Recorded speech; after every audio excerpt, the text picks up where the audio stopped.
साथियों, अगर अभी तक आपने हमारे चैनल सोशल जंग को सब्सक्राइब नहीं किया है तो सब्सक्राइब जरूर करें और बेल आइकन दबाना ना भूलें ताकि हर लेटेस्ट धमाकेदार खबरों की अपडेट आप तक पहुंचाई जा सके।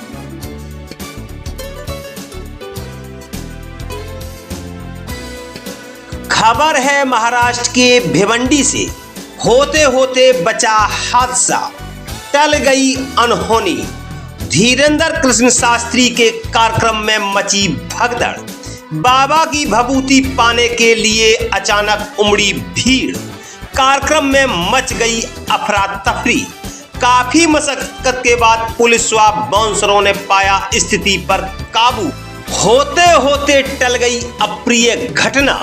कार्यक्रम में कई महिलाओं को आई चोट। पुलिस को करना पड़ा हल्का बल प्रयोग। अफरा तफरी की स्थिति पैदा होने पर मंच से उठकर चले गए पंडित धीरेंद्र कृष्ण शास्त्री। प्राप्त जानकारी के अनुसार महाराष्ट्र के भिवंडी के मानकोटी नाके के पास स्थित इंडियन ऑयल कंपनी परिसर में धीरेंद्र कृष्ण शास्त्री का प्रवचन कार्यक्रम आयोजित किया गया था। बागेश्वर धाम के पंडित धीरेंद्र कृष्ण शास्त्री ने कथा के बाद जनता को कहा कि मैं आप सभी को भभूति दूंगा। एक एक करके पहले महिलाएं आए और उसके बाद पुरुष आए। कथा सुनने आई महिलाएं पहले कतार में लगी और उनके पीछे पुरुषों ने भी लाइन लगाया। भभूति यानी राख लेने के लिए जैसे ही लोग आगे आए उसी दौरान एक साथ भीड़ उमड़ पड़ी जो नियंत्रण से बाहर हो गई। लोग एक दूसरे के ऊपर गिरने लगे और भगदड़ जैसी स्थिति हो गई। भगदड़ में कई महिलाएं पुरुष दब गए। इसके बाद आसपास खड़े बाउंसरों ने लोगों को खींचकर बाहर निकाला और महिलाओं और पुरुषों को स्टेज पर बैठाया। इस दौरान कई महिलाओं को सांस लेने में दिक्कत हो रही थी, लेकिन कार्यक्रम के आयोजकों ने इसे सिरे से खारिज कर दिया और कहा कि हादसे में कुछ महिलाएं मामूली रूप से घायल हुई हैं। वहीं प्रत्यक्षदर्शियों के मुताबिक स्थिति भयावह थी, जिसको नियंत्रण करने के लिए पुलिस को हल्का बल प्रयोग तक करना पड़ा। घटना की स्थिति वीडियो में भी साफ देखी जा सकती है। गनीमत यह रही कि हादसा होते होते टल गया।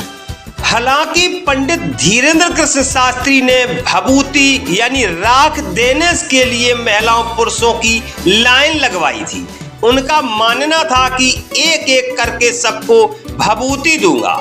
जब धीरेंद्र शास्त्री ने देखा कि भीड़ हद से ज्यादा बढ़ गई है तो वह अपने स्टेज से उठकर चले गए, लेकिन इसके बाद भी श्रद्धालु एक के पीछे एक लगातार स्टेज पर चढ़ते ही गए, जिससे भीड़ और बढ़ गई।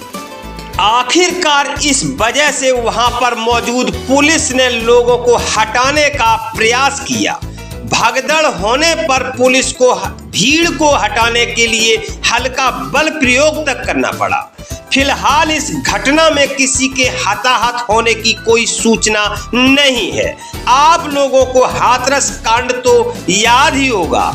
2 जुलाई 2024 को इसी तरह के धार्मिक कार्यक्रम में भगदड़ मची थी, जिसमें करीब 123 लोगों की मौत हो गई थी।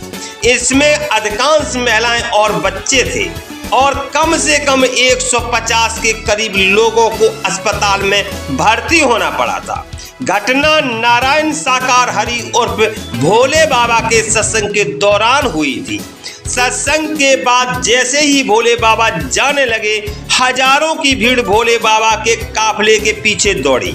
लोग बाबा के चरणों की धूल माथे पर लगाने के लिए एक के ऊपर एक गिर पड़े और एक बड़ा हादसा हो गया। ठीक उसी प्रकार से बागेश्वर धाम के पंडित धीरेंद्र कृष्ण शास्त्री की भभूति पाने के लिए लोगों में भगदड़ हुई, लेकिन गनीमत यह रही कि किसी प्रकार का हादसा नहीं हो सका। वहां पर मौजूद पुलिस कर्मियों ने स्थिति पर काबू पा लिया।